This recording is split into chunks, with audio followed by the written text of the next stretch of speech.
Endiki mavzu Amerika Qo'shma Shtatlarining prezidenti Trump Amerika Jungo savdo suhbati zo'r taraqqiyotga erishdi deb ko'rsatdi mavzuli xabar.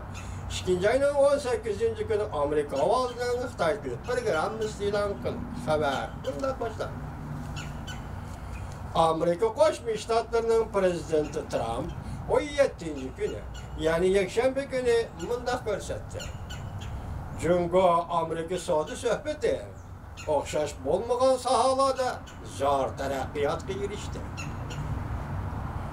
Prezident Trump Twitter'da fikir qoldirib, bunday ko'rsatdi. Davlatimizning kelgusi taraqqiyoti odatdan tashqari yoshirin kuchga ega. Yuqori saviyada ulug'liqni ishga oshira oladi. Prezident Trump o'tgan hafta bunday ko'rsatgan edi. Agar savdo kelishimi imzolanish tomonlanishga yaqinlab keladigan bo'lsa, Jungo tovarlardan 3-oyning 1-kuni yuqori normada baj elishni kechiktirishimiz mumkin. Lekin sobiq prezident Obama davrida Jungo ishlari bo'yicha yordamchi bo'lgan Jeb Moon Amerika ovoziga bunday ko'rsatdi. Jungo bilan savdo kelishimi imzolashning taraqqiyoti ozgina o'sdi deb o'ylayman. deb o'ylayman. Jeb Moon Amerika ovoziga bunday dedi. Bizning amaliy usulimiz eng oxirgi vaqtdagi uzartilishi kerak. Suhbat vaqtdagi balkim bu yilning oxirigacha so'ralishi mumkin.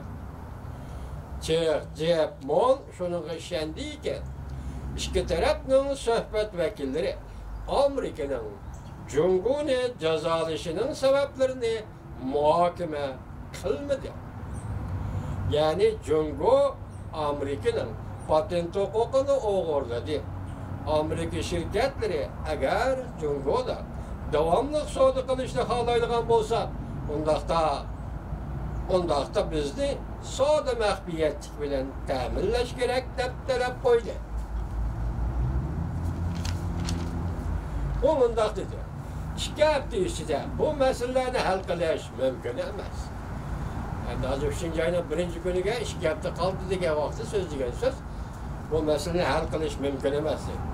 Bu intayin murakkab masaladir. Uzun vaqt muhokama qilishga to'g'ri keladi. Shunlashqa tezlikda hal qilish yaxshi chora emas. Jeb Moon bunday faraz qildi. Agar bu masala hal qilinmaydi ekan, vaqt uzrab kelsa, ish osonlashib ketadi. U bunday ko'rsatdi.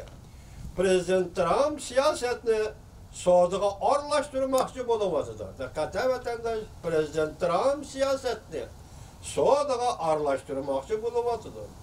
Undaq bo'lganda suhbat ta'sirga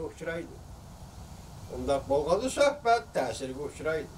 Shangang iqtisod maktabasining boshlig'i savdo urushi Shangang iqtisodini ilgirlashdan to'xtatib qo'ydi deb ko'rsatdi. Bu qo'shimcha kichik bir mavzu.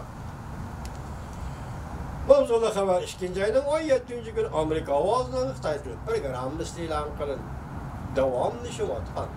Amerika Jungo savdo urushi hamda partiyasish muhitining nacharlashishi Shangang iqtisodini kayniga so'rab 4-faslda eksport miqdori 0ga tushib qoldi. Avvalgi 3 faslda 6%dan o'sgan edi. Mahkama boshlig'i Chen Maopo o'sha oyning 27-kuni Shangang moliya hamchotini e'lon qildi. Yakshanba kuni o'munda ko'rsatdi. Jungo Amerika savdo talash tortishi Shangangning iqtisodiga o'tgan yilning oxiridan boshlab ta'sir ko'rsatishga boshladi. Chen Maopo bunday ko'rsatdi. Shangangning iste'mol kayfiyati ham ojizlik qarab yuzlandi. O'xshash faslda tovarlarning sotilish miqdori yil bo'yicha hisoblaganda aram 2% o'sdi. O'tgan yilgi 12%lik taraqqiyot solishtirganda bu to'lama yiroqda qolgan bir ish bo'lib qoldi.